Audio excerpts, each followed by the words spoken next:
Merr për masa të frikshme krimi në familje teksa brenda 3 ditëve kanë gjetur vdekjen 3 gra, të gjitha viktima të bashkëshortëve të tyre.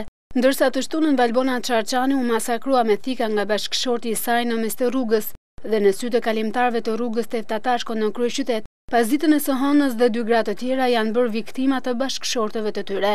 Alkita Çani, 36 vjeçare, u ekzekutua nga bashkëshorti i saj Ilirian Çani në banesën e tyre rreth orës 18 të së hënës dhe më pas burri tentoi të vrasë dhe veten, por fqinjet e transportuan atë menjëherë në spitalin ushtarak në gjendje të rëndë për jetën. Menjëherë në Vendgjari ka mbërritur policia, e cila pasi mblodhi dëshmitë e para, thotë se çifti kishte konflikte prej kohësh, ndërsa autori i vrasjes e akuzonte bashkëshorten e tij për tradhti.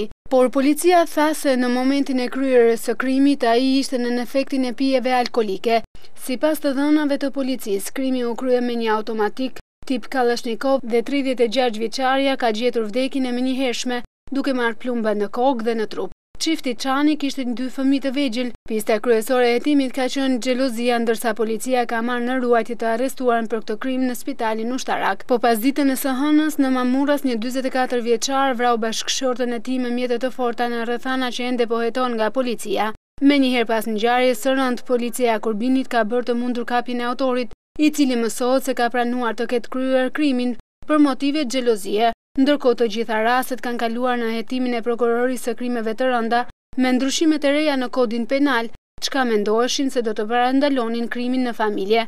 Por edhe pse me dënime teje të rënda për ata që kryejnë krime të tilla, vala tyre ka goditur sërish vendit, duke u kthyer në një makt për situatën e rendit në vend.